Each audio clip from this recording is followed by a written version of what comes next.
from Darbs on X. After Neymar and Memphis Depay, you've got Andy's attention, after those two complained this week about the removal of the standing on the ball skill, do you think football is worse off for not having as many flair players as it did 10 to 15 years ago? It feels as if the likes of Zinedine Zidane, Ronaldinho, Rivaldo and other similar flair players are mere relics of the past now. Interesting question from Darbs there, or Derbs.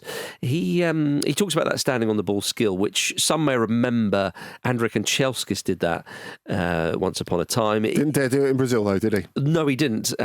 It's quite simply, if you're thinking, what on earth is that? You've literally got the ball at your feet, and you quickly stand on it, obviously just for a moment, and then it's totally pointless. Obstruction and a little bit of showboating as well. It's taking the piss. Yeah. And potential punctures. Yeah. That as well, Andy. But I find it funny that people, sometimes in Brazil, one doesn't realise that kind of behaviour is scorned. If you remember Curlon, the player who used to do the seal dribble, who used to balance the ball on his face and run with it, when he did that, it was as if everybody in the stadium and the referee thought, well, it's carte blanche now to do whatever you want to him. He'd get an elbow in the face and all sorts. Neymar was booked once, wasn't he, for disrespecting an opponent by, I think essentially he beat his man and he deliberately gave him a chance a couple more times and like beat him 3 times in a row, just as like disrespectful showboating. So there's a bit of a culture of this. Well, sometimes in the culture in Brazil, you think, again, the land of flair and great skill and so on, but it's not as simple as that. No, it's not. And I think people misunderstand Brazilian football sometimes. We have to say, this rule of not standing on the ball is just in Brazil. Yes. It's just the Brazilian FA that have brought it in. So I think we look at it, as you say, as like flair and tricks and flicks. The thing that Brazilian football and Brazilian football fans care about more than anything is winning at all costs. And that has been the way that it's been for 40 plus years. So I think, as you say, it's seen, showboating is seen as more of a provocation than it is in the Premier League, really. And when this happened, this Memphis rule came in, and he's ascending to a higher plane of sport, a bit like the Larry Bird exception, getting a rule named after him. He was running the clock in the Paulista Cup final, and he was like standing on the ball in the corner, and it really, really kicked off. Now, I guess it's funny because he could almost play the gringo card to say, well, I didn't realise it was massively disrespectful because, I mean, he's not. He's just doubled down on what he's done and Neymar's joined him. But the fact is, showboating is very, very frowned upon in Brazilian football. And yeah, I get it, but the FA has had to do something to crack down on this. So when we're talking about, is flair being squeezed out of the game? This and that is a sort of different question, really, isn't it? Yeah, I suppose so, yeah. Well, Dubs has put it all in one big pot for us. I mean, I'm not sure if... Well, I mean, when he says flair plays, I sort of get it, because one might say, well, is Zidane and Ronaldinho... Whether you agree with those examples or not, I get what he's saying, is that those type of players who, when you think of them, you don't think of the industry, you don't think of the physicality, because of course Zidane and Ronaldinho, they could run. Well, Ronaldinho, Zidane was an incredibly industrious player, though. Yeah, exactly. He's a really physical player. Yeah, but I do know what he means. Is that's not the side of the game that you focus on, because that side of the game, it's always been important. But it is interesting how some of the top sides, Real Madrid being the obvious one, they sign young players now, so they can do all the running, all the pressing, all the tracking back, all that kind of stuff. But I don't think you would say that Vinicius Junior and Kylian Mbappe, for example, are not flair players. Yeah, they are in the modern context. I mean, I suppose, depending on how precise you want to be with this, so do you agree with Dubs then? I don't actually. Right, okay. I think it's revisionism. I think players like that are rare in every generation.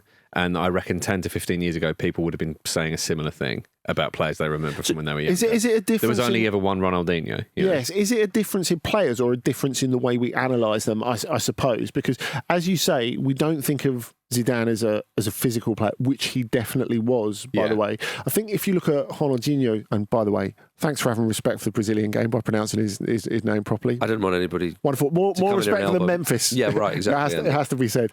But if you think of Ronaldinho's, like, absolute money period at Barcelona, he's so fit. Yeah. He is so fit and on it for that. So for a bit. Well, yeah, but he's like the best player in the world for 4 years. Now, when that drops off, accordingly, the return drops off. So we have this idea of him as this maverick who does whatever he wants. Well, actually, when he becomes not that, is the bit where he becomes the player that we remember. So do you feel then that, so it's not necessarily a question of physicality then, it's a question of, as Gary Neville was talking about after the Manchester derby, so it's a question of systems. Yeah, I do. I think that's fair. That, I think flair players are often kind of get lost a little bit in systems, and really at the top end, it gets beaten out of them a little bit. I think Jack Grealish is a good example of that, where he doesn't feel so much of a flair player as he did at Aston Villa, because there's this very rigid way in which Manchester City play that he has to fit into. Would you call Kevin De Bruyne a flair player then? Because he was one who could fit in that system, evidently, but it would also produce these great moments.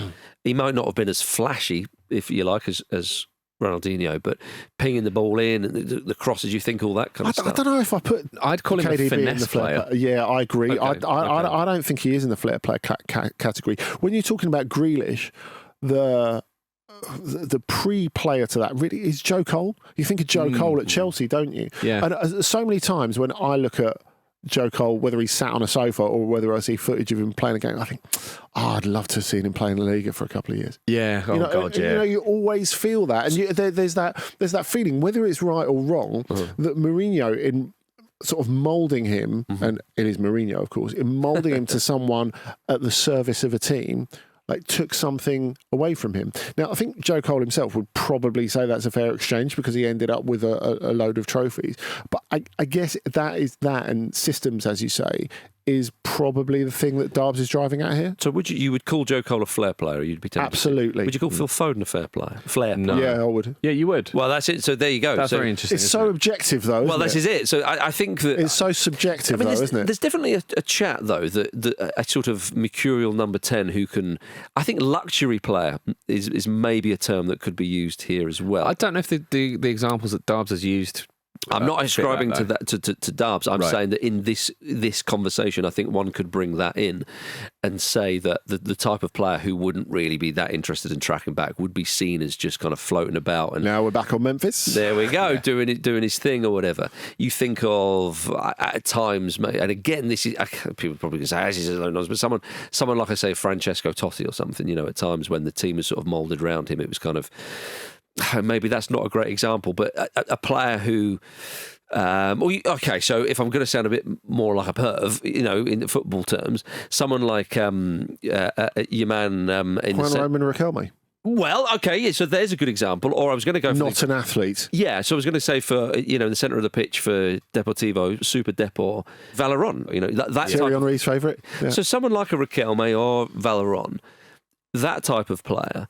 Who is just a glorious footballer, doing your flicks and tricks and making a contribution. But in terms of the physical load, not sure that they would have been able to reach the levels nowadays that they would do. I think part of it as well is that, as I understand this kind of definition of a flair player, is it's a player who's a little bit unpredictable. And I wonder if actually as a manager, you probably don't want that so much. Well, in terms of systems, yeah. I guess I think the question is not really about the systems, because I think it's easy to see it like that, but I think with systems it's cyclical. It's always cyclical. You get eras of more attacking football, eras of more defensive football, and I think it's interesting when you speak to the best coaches now. And I remember speaking to Xabi Alonso about this like a year and a half ago, and he was saying, "Okay, we've got a system, and that's the framework." But he said he thinks the way that people perceive tactics is not really how it is. So you have that framework, and he says, "I trust my best players to interpret it as they see fit." So they're not rigidly stuck on rails or in particular zones either. It's like you might sort of cover this area, but other than that, and he spoke about giving Florian Wirtz, for example, who definitely is a flair player, that extra bit of license to interpret it as he will. He said, in training, you give players the tools to interpret it on the day. So rather than going in with a specific set of instructions and obligations, you give them guidelines and they figure it out from there. And I think there are more and more coaches like that nowadays. So we're moving away from something that is so rigid and system-based. I think we're moving into like post-Guardiola sort of football, really. And it's interesting, like, because I guess the Barcelona thing, you think of Barcelona as having loads of individuals and great skills, but I always remember Cesc Fabregas talking about how he felt when he moved back to Barcelona as an adult from Arsenal, because he was kind of used to the anarchy of the Premier League, I guess, is he felt he was way too rigid. And he felt really like stymied and unhappy there, and as if he couldn't properly express himself. So he felt Barcelona was too rigid? Way too rigid. Yeah. He said it was like playing football on rails. And he said that the most specific coaching he ever had from Arsene Wenger in game was Wenger standing on the touchline and going, Cesc, bomb forward into the box, and that was it. Yeah, which I think is amazing, because like Wenger and Cesc are more Premier League than a lot of English players in a certain way. But I think the interesting part of this question, really, there are a lot of interesting aspects to this question from Dubs, but I think really it's about how players are coached, really. And, you know, is the academification, I suppose, of football allowing enough mavericks to be produced? That's the real question. You know, when you're talking about unpredictable players, like someone like Foden, for example, that idea that we were kind of split around the table of whether he's a flair player or not, I think that's really interesting, because I think in a previous era, if Foden's playing 10 years ago, he is a flair player. It's not even a question. But he is very, very discernibly an academy product who has been like polished over a period of time. Yes, and people often talk about street players and all that kind of stuff. It's exactly. kind of another elite trundles. Wow. He just has to get a mention. Now you're talking, Jim. Now you are talking. Yes. Well, look, it's a great question from Dubs. So I think, is football worse off for not having these players? Was the question. Well, we think maybe that it's not as simple as that, perhaps. Yeah, I think that the field in which they play is slightly different, isn't it? I think what we're saying is we think more players who are slightly unfitter than a lot of other players should still be able to somehow play at elite level. I agree. I absolutely agree. I think the real answer to this is just watch Ryan Shirky every week. Is that what it is? Yeah, that's the real answer to that. More Leon propaganda from Andy Brassel there. You're welcome. Can I also motion that you should be allowed to stand on the ball, but if you do that, anyone can kick it out from under you, and it's not a foul. Yeah. Yeah, I like that. Got the ball. I'm into it. Got the ball, and only the ball. Yeah, exactly. And only the ball. All right, good question there, Dubs. Right, we're going to have a quick break and answer your questions after this.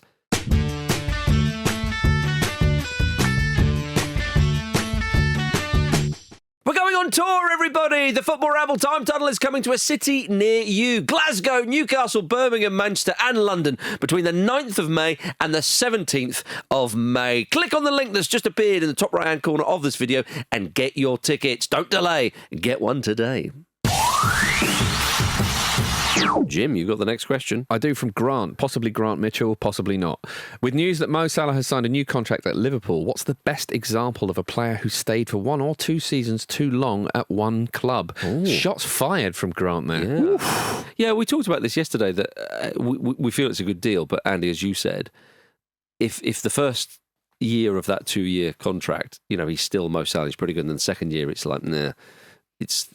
Clearly his time in the Premier League is now over. You still think it's a good idea, and I think that was the general consensus. Yeah. We're aware that, you know, the man is getting older, and is, you know, well into his 30s now, etc., but we still think it's a good deal. So of course they've still got the power to sell him after 1 year if they want to. Well, so I don't know whether Grant is suggesting that Mo Salah shouldn't have been offered a new contract, but the question is ultimately best example. I think he's suggesting exactly that. Well, might I suggest? You might be. Paul Dempsey there.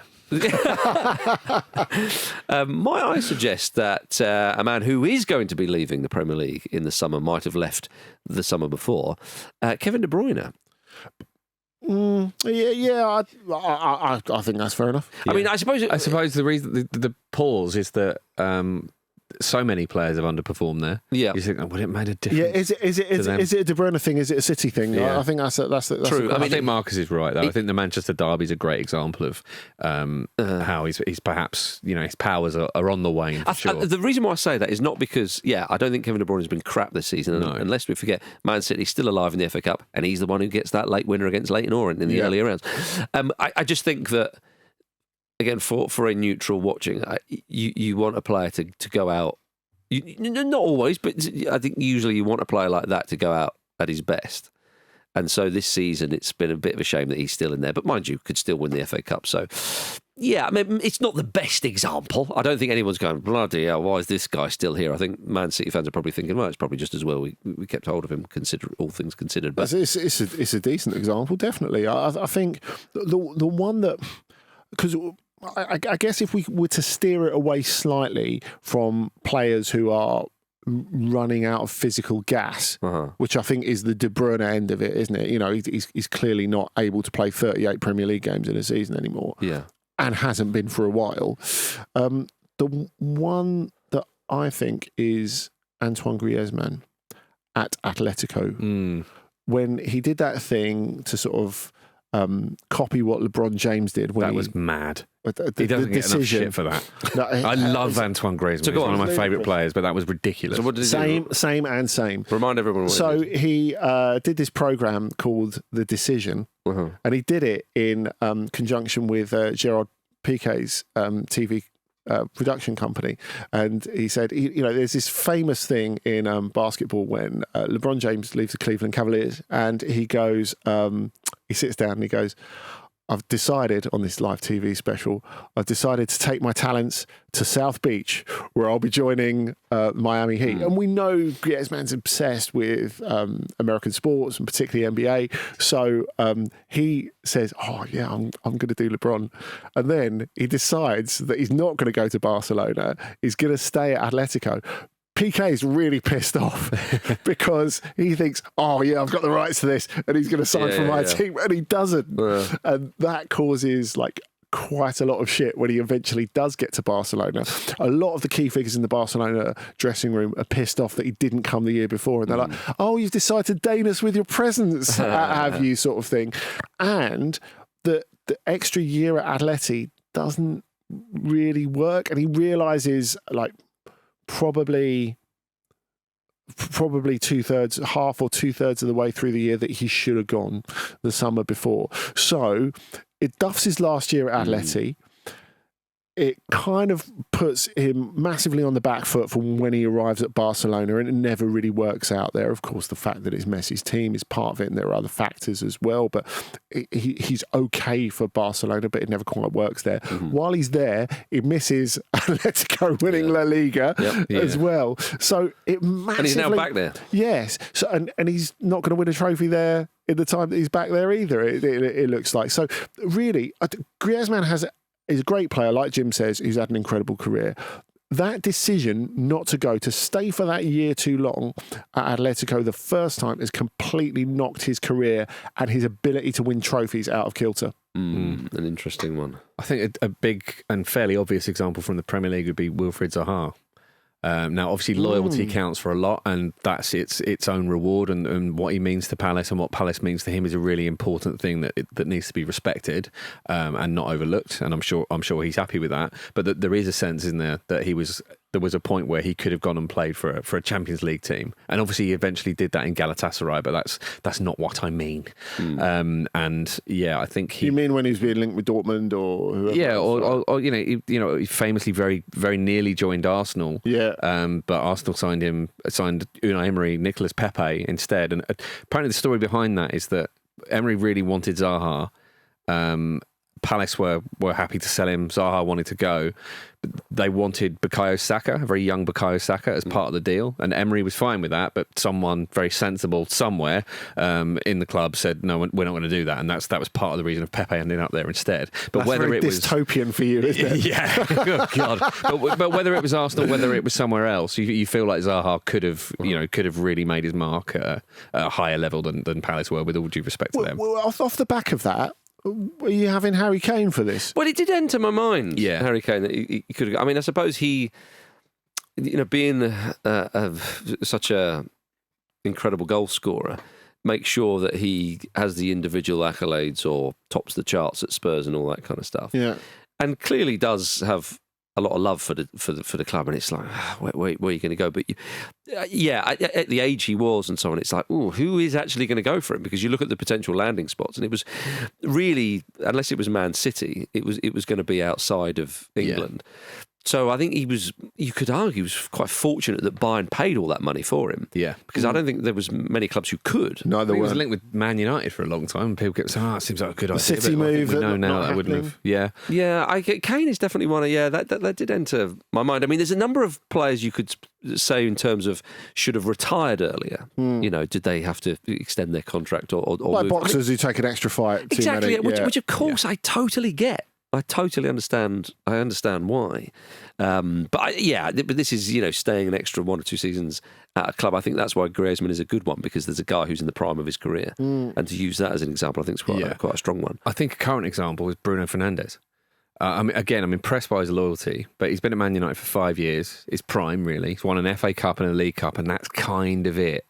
He's one of the few players from this era where you can imagine him thriving in kind of any era at Man United. And again, impressed by his loyalty, but he could play for a much better club and be winning things. Is it loyalty, or is it, if we go back to like Zaha and Kane, who are seen as like mostly not quite one club men, but mostly. Mm-hmm. Is it contractual circumstance? Because it definitely was with them, wasn't it? We always hear from people that work in football, it's all about timing, don't we? Yeah. Well, I mean, with Fernandes as well, I think, though, that he likes to be the best fish surrounded by rubbish fish is better. So it's not this is the size of the pond. But because if he went to a better side, I think he likes being the stand-up guy. And also I think he likes to think that, I'll be the guy who get them back on track or massively play my part. And I understand that. I think that's fair. But compare that to, and again, a player who's not exactly in the same bracket, but Scott McTominay, he wins that FA Cup and he's like, right, I'm off. Yeah. That's the way to play it. Yeah. I think my work here is done. You didn't do anything, didn't I? Yeah. I mean, I'm going to grant, extend this out to international players as well, because there are 1 or 2 players you think should have retired from international football. David Seaman being the one. He obviously has that moment in the 2002 World Cup, and he thinks that can't be my last real involvement for England. I'll stay on. And then you remember that game 2-2 against Macedonia at St Mary's, where the Macedonian player scores direct from a corner. Until you just said that, I thought I dreamt it. No, and literally then when Seaman then claims and catches a ball, the crowd ironically cheer and all this, and it's very sad to see. And I get why you think that can't be my last involvement. Yeah, absolutely. And you stand and you try and make it right, and actually then it was like, I think it's best that you kind of go there. So. Wayne Rooney a bit as well.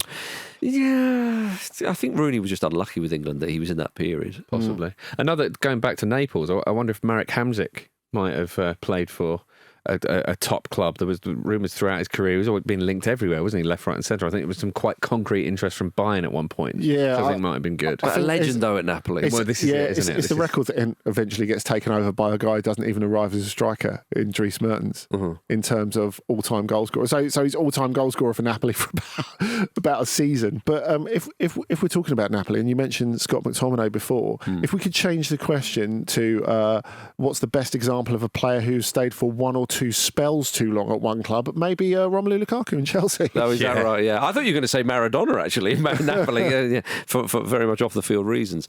Well, I think we should finish with a player who, stayed 1 or 2 seasons too long at one club, because had he have left before this summer, they would have got a fee for him. Trent Alexander-Arnold. Little rat going for free, Andy. Little rat. Stop it. I find it's so upsetting. If he'd have left last season, they'd have got some money for him, Andy. Yeah, God. Yeah. We're not using the word loyalty so much now, are we? Even though I just have. Lolly or loyalty. Yeah, exactly. You decide, Trent. God. Yeah. Let's have a quick break. Andy, you've got the next question. I do. It's from Nathan on Instagram. Following the announcement that televised bodycams are set to be worn by officials at the Club World Cup, is this something that you would like to see adopted in the Premier League? Well, it's had a little Premier League tester, didn't it, between Crystal Palace and Manchester United? Remind us of that. So obviously the Palace Manchester United one was fairly recently. This was off the back of course, trials at grassroots as well. But the interesting thing is, when you look at it being used at grassroots level, this seems like quite a different context to the context in which it's been presented for the Club World Cup, because really we're talking about sort of, I guess, trying to provoke extra responsibility from players and the way they behave towards match officials when you talk about it being used at grassroots, whereas reduced violence, for example, in trials. But this is something different because it's something that's going to be, it seems, incorporated into the live broadcasts of the games. That's the bit I find odd. Yes. So how it's going to work is really interesting. So in terms of Nathan's question, there's a lot of reasons that I think it would be a good idea for the Premier League. But in terms of, like making it part of the televisual spectacle, I don't feel that should be a key element of it. Yeah, well, Mark Bullingham, who's the FA chief executive, said in the pro game, body cams are more about if they will be good for the broadcaster, which I find a really, really interesting comment. Are they trying to fill the VAR gaps?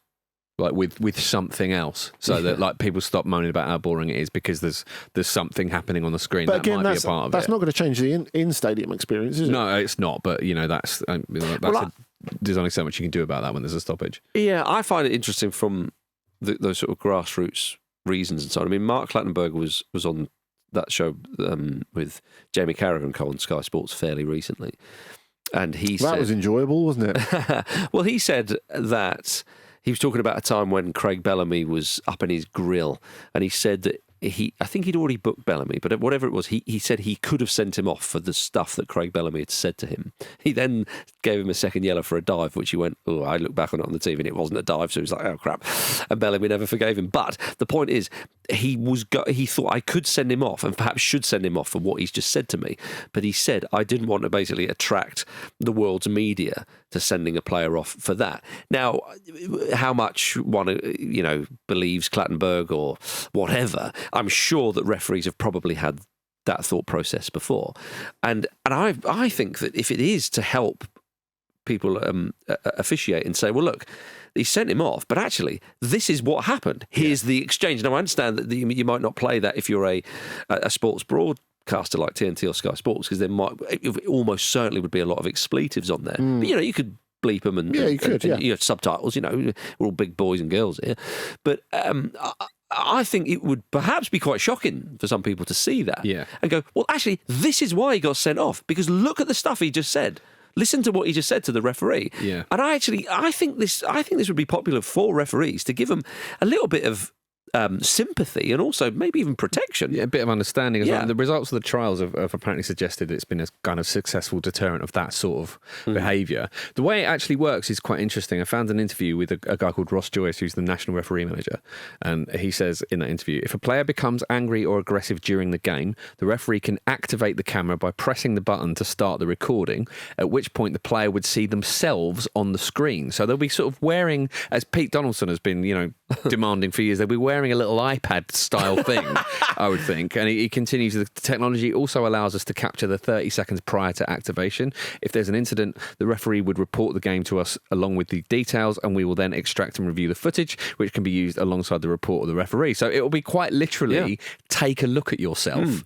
And apparently it's been working as a deterrent. Yeah, I understand that some referees, I'm sure, would be quite irritating to footballers. Do you know what I mean? It's not saying referees are absolutely perfect and so on. However, referees are scrutinised so much, and we see that with VAR, and that's heightened it. And again, some of the decisions they make, I'm not saying that they're beyond criticism, but I do think you have to be a little bit careful here. It can't just be a complete free rein on what you can say and do to referees, because they are a vital part of the game. Totally. And you don't want to make it a toxic thing for like a young lad. Do the next generation actually want to do it? Exactly, Andy. Yeah, I agree 100%. And also, do the next generation of players grow up thinking that they're the enemy? Yeah, we've talked about how can footballers behave better to referees and so on, and people have used rugby as an example. Say, well, what's the point? That's a different footballing culture and blah, blah, blah, blah, blah.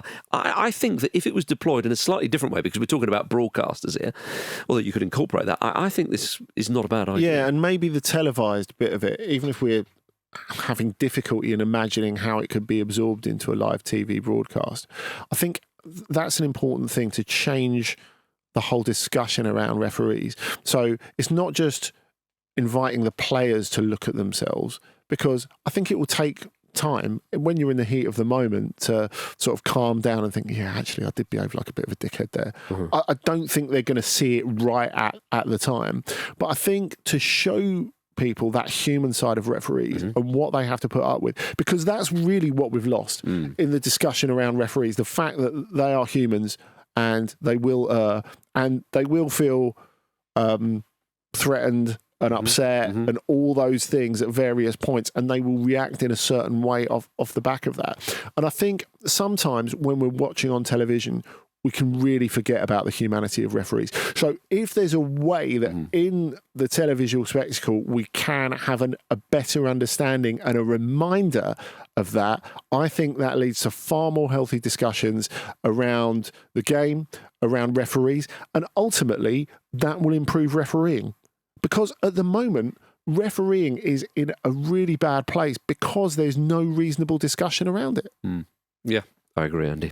I do agree. From better refereeing to this question from Craig on Instagram, which is the final question on today's show. Who would be on your Mount Rushmore of football shithouse legends? That's an unbelievable segue. It is. What a gear change. I think that I would love to hear our listeners' opinions on this. Yeah, so get your Mount Mount Rushmore of football shithouse legends in. Immediately, I think of two names, and they would have to go in the centre of Mount Rushmore, the two faces, because of what they achieved in the game was unbelievable, and how they went about doing it is Pepe and Sergio Ramos. It's hard to look past those two, isn't it? It really is. Pepe in particular. Oh, that's funny you say that, because I'd have said Sergio Ramos. Oh, there you go. There you go. Was it 6 red cards against Barcelona? He got in one game. No, yeah. The man who defines El Clasico. That's nice to hear.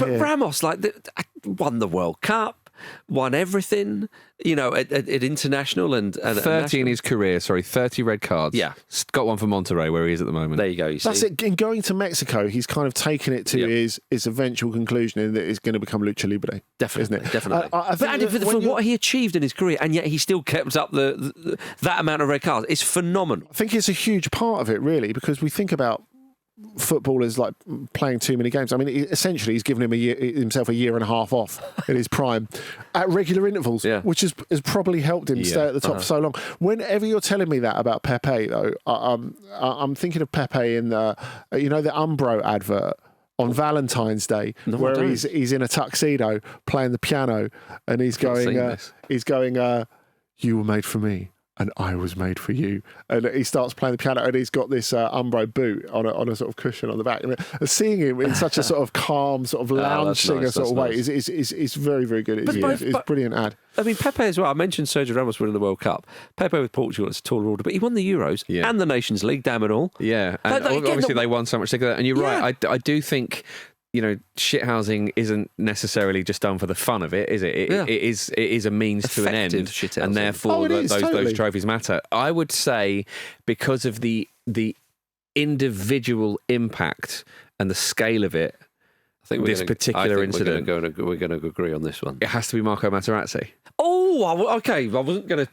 I think it's the most singularly visible instance of shithousing. It's World Cup winning shithousing. Indeed, yeah, totally. It might have won them the World Cup. I think it's not unreasonable to speculate that it did. Ooh, okay. All right. I thought you were going to stay at home. I thought you were going to mention your friend of mine, Jamie Vardy. Oh. And there's a discussion here, and there are still 2 places up for grabs. I think we're all agreed on Ramos and Pepe. Oh, 100%. Yeah, right. So the reason why I think Vardy is because it's not just about the winding up the opposition and everything. He goes after the fans as well. Like this season, season, when Leicester City have been diabolical, what will we remember from Jamie Vardy this season? Saying to the Spurs fans, "I've got 1 Premier League title, you lot have got 0." Yeah. Do you know what I mean? Like it's that type of thing. The man howling at Wolves fans. Yeah, all that bollocks. The Crystal Palace Eagles celebration. Flapping. Yeah, all that stuff. Yeah. And the man won the Premier League. Yeah. His stag do, as Jim would often refer to them as, won the Premier League. He also won an FA Cup as well. So again, I understand with shithousing, it's not about the medals and the trophies, but I think that if you do win it in that fashion, for some reason, I think it's at least partly about the medals and the trophies. Well, it kind of validates it in one sense. I agree. You want to know that not only are you evil, but, crime pays. Yeah. Well, and I think actually... Feel that, and Vardy, we've enjoyed it as well. I think this is it. There's got to be an entertainment factor. Yeah, the relationship he has with the fans as well, if you call it a relationship. The disdain he has for other supporters. He respects nobody. It's funny, actually. His wife gets involved. Yeah. It's funny, actually. I remember doing a TV interview with a couple of players at Leicester some years ago when they were in the Champions League. I won't name the player in question, but the player who I was interviewing, I was sat in a chair opposite him, in a darkened room with the appropriate lighting, and he just heard the door creak, and he just had this look on his face change. I looked over my shoulder, and it was Jamie Vardy, and the look on this player's face is like, oh God, he's so irritating. What's going to happen to me now? One of his teammates. Yeah, that's fair. I think as well, his talent and his standing in the game make you almost forget about this element of him. But Diego Maradona, he has to be in the conversation. Yeah, I think you think of the two middle fingers up of the World Cup in Russia. Yeah, it never leaves him. No, it's a fundamental part of who he is and how he did the things he did. Really, you could put him in there just for the '86 World Cup when he's the best player in the world and still a scoundrel. We have to have an Argentinian in there. Yeah. Not that one for me. Can I just say, when Luis Suarez did what he did against Ghana and they got through, after the game he said, "The hand of God now belongs to me." Now that's a shithouse. It is a shithouse, but this is Mount Rushmore. This is, it's very, very difficult. We have to have an Argentinian in there, as I say, and it's not Maradona, because for me, Maradona, yes, he was, but actually, that was often in response to this treatment he would get. It's a sort of form of self-protection, isn't it? Yeah. Exactly, yeah. So actually Maradona is about what he could do with the football. And that's his defining characteristic, what he could do with the football. I can't get on board with any shithouse Mount Rushmore if Emi Martinez is not in it. Yeah, I mean, you look at him this week. Come on, Andy. This week, turning up with that Argentina cap and with the Argentina colours in his hair. He's dedicated to it. I mean, you talk about Materazzi winning, potentially winning the World Cup. Similar argument. Emi Martinez did it. He continues to provoke them. He loves it. It's quite funny on French TV and in newspapers. They love getting after it. They loved it so much. Of course they did. PSG beat. They really enjoyed it. They described him in Wednesday's L'Équipe as the return to France of the country's favourite goalkeeper, Emi Martinez. I mean, if they won the Champions League, he would piss in the trophy. Do you know what I mean? It would just. I mean, the fact is, he shithoused all over the Qatar World Cup and the rulers there, mock shagged the trophy. Exactly. He's like goalkeeping Vardy. I think it's quite interesting. Like, both of those don't reach the top level until quite late in life. So it's just like they've got no table manners. Yeah, absolutely. Yeah. Are you going to go with me here that Emi Martinez has got to be I'm in. So we got one more. I'm a fan of Vardy, but I have to bring to the table Diego Costa. You're not thinking? Not bothered? I don't know if it's just a preference for Vardy. Are you thinking Mark Van Bommel? I've got to say, I don't know if he counts because he wasn't a player, but surely Jose Mourinho. Yeah, that's a good one. I didn't think of that. I was thinking players. I mean, the innovation in terms of shithousery with Mourinho. You think as recently as this season with the laptop. Oh, the laptop was an all-time. I think you're right, Jim. I think it's incredible. I mean, if we. I think we can't shithouse Liverpool out of a title. Yeah, well. I think it is Mourinho. I think you could have a manager's one, you could have a player's one, but that wasn't put to us. It's footballing Mount Rushmore of shithousing, isn't it? And I think with Mourinho, all I can say the laundry basket probably isn't in his Champions League places. Yeah. That's how outrageous he's been. So no place for Vardy then. Well, I think it's a toss-up between him and Martinez. I think you take one of Martinez and Vardy, and I think because of the World Cup, you go Martinez. Yeah, I think Mount Rushmore. It should be about the global game. Yeah. And I think Vardy doesn't quite make it in. I think Martinez is representing Vardy while he's up there as well. No Uruguayan in there as well. They'll be annoyed at that. Portugal will think, hang on, have we got 2 in there? Yeah. Okay, so that's what we've kind of landed on. I mean, maybe a 5th one will be added to Mount Rushmore soon. The actual route, Mount Rushmore, yes. I think that there's that's on the card, certainly. Luis Suarez is probably nibbling away at the rock as we speak. Oh, dear. Well, get your Mount Rushmore shithouse legends in because we want to hear them. We do want to hear them. Thank you very much for listening to the Football Ramble Mailbag, part of the Acast Creator Network. I'll be back on Monday with Luke, Vish and Pete to react to the weekend's football. And in the meantime, please do send in your responses, especially with that Mount Rushmore business, opinions and questions for next week's episode. And subscribe on YouTube or wherever you get your podcasts as well. Nice one. Enjoy the weekend. We'll see you Monday.